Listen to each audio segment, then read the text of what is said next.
Assalamualaikum warahmatullahi wabarakatuh.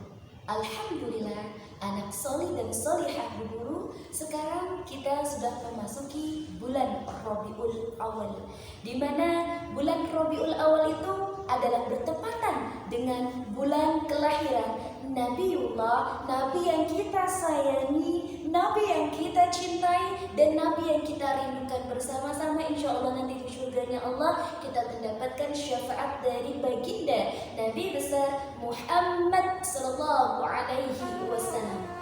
Nabiullah Muhammad Sallallahu Alaihi Wasallam lahir pada tanggal 12 Rabiul Awal, tepatnya hari Senin, dan disebut dengan tahun gajah. Kenapa disebut dengan tahun gajah? Karena dahulu kala pasukan gajah yang dipimpin oleh Raja Abraha yang berasal dari negeri Yaman datang berbondong-bondong untuk menghancurkan Ka'bah, rumahnya Allah. Kenapa mereka ingin menghancurkan Ka'bah? Karena Raja Abraha tidak suka banyak sekali umat Islam atau banyak sekali orang-orang yang datang berbondong-bondong ke negeri Mekah untuk beribadah di Ka'bah. Kemudian Raja Abraha pun memanggil pasukan-pasukan gajahnya dan tentara-tentaranya untuk menghancurkan Ka'bah. Tapi Allah tidak meridhoi niat jahat mereka. Allah mengutus burung ababil dengan membawa senjata yang berasal dari neraka, yaitu batu sicil. Dilemparkanlah batu sicil dari atas langit, lalu pasukan-pasukan gajah tersebut pun seperti apa yang Allah firmankan dalam surat Al-Fil ayat kelima yang berbunyi faja'alahum ka'asfin ma'kul. Dan pasukan-pasukan gajah ini seperti daun-daun yang digigiti oleh ular, musnah seperti kayu yang terbakar api, hilang, lenyap, dan Ka'bah pun tetap berdiri tegak sampai sekarang yang masih bisa dijadikan kiblatnya umat muslim seluruh dunia. Setelah itu Nabi Muhammad SAW pun lahir ke dunia. Ketika beliau lahir pada malam hari di hari Senin, tepatnya tanggal 12 Rabiul Awal, Allah mengutus malaikat-malaikatnya untuk membuka seluruh pintu-pintu surga, sehingga ketika malam hari tersebut dunia terasa tentram, langit terasa sejuk, awan-awan pun terasa sejuk, tanaman-tanaman pun subur, semua terasa tentram, semua berbahagia. Seluruh makhluk yang ada di dunia dan di langit semua berbahagia, di bumi dan di langit semua berbahagia, pamannya, kakeknya, ibundanya, seluruhnya berbahagia. Nah, ketika Nabi Muhammad SAW lahir, Nabi Muhammad dalam keadaan yatim, karena ketika Nabi Muhammad berada di dalam kandungan ibunya, 2 bulan dalam kandungan ibunya, ayahnya meninggal dunia. Abdullah, ayahnya meninggal dunia. Nah, kemudian siapa yang merawatnya? Nabi Muhammad SAW pun dirawat oleh kakek Nabi Muhammad yang bernama Abdul Muttalib. Sampai itu di dalam suku Arab ada kebiasaan kalau bayi yang baru lahir itu disusui oleh wanita ibu susu. Nah, kemudian Nabi Muhammad disusui oleh Su'aibah. Beberapa hari Nabi Muhammad disusui oleh Su'aibah, datang lagi wanita dari pedesaan yang bernama Halimatus Sa'diyah. Halimatus Sa'diyah pun menyusui Nabi Muhammad dan membawa Nabi Muhammad ke desa tempat tinggal Halimatus Sa'diyah. Masya Allah, ketika Nabi Muhammad SAW tinggal di desa Halimatus Sa'diyah, desa tersebut menjadi makmur, tanamannya menjadi subur, dan seluruh pekerjaan yang ada di desa tersebut menjadi berkah.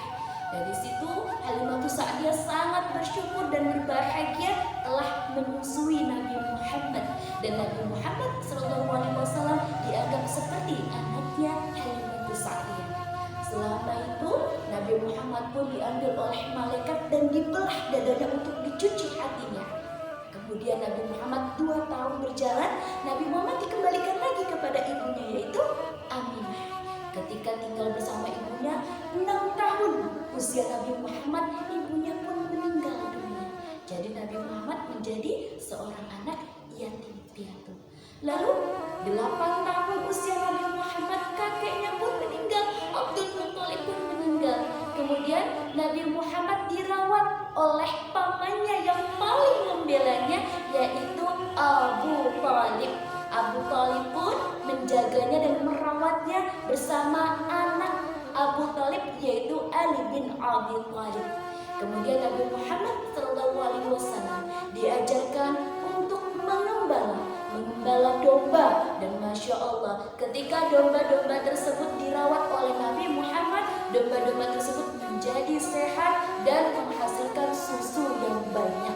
Dan Alhamdulillah, berjalannya Nabi Muhammad menjadi pengembala, kemudian diajarkan lagi untuk berdagang. Nabi Muhammad diperkenalkan oleh saudagar yang paling kaya raya, yaitu Siti Khadijah. Karena melihat kehebatan Nabi Muhammad yang hebat untuk menjual perdagangan-perdagangan yang dijual oleh Siti Khadijah pun kemudian melamar Nabi Muhammad menjadi suaminya. Di saat itu, kenapa Siti Khadijah melamar Nabi Muhammad? Karena Nabi Muhammad adalah seorang yang jujur, seorang yang hebat, seorang yang al-amin.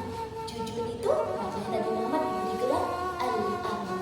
Kemudian Khadijah pun melamar. Di saat itu usia dari Siti Khadijah adalah 40 tahun dan usia Nabi Muhammad 25 tahun. Dan Masya Allah, pernikahan mereka, keluarga mereka dijadikan keluarga yang sakinah, mawadah, warahmah, dan diberikan keturunan 6 orang anak.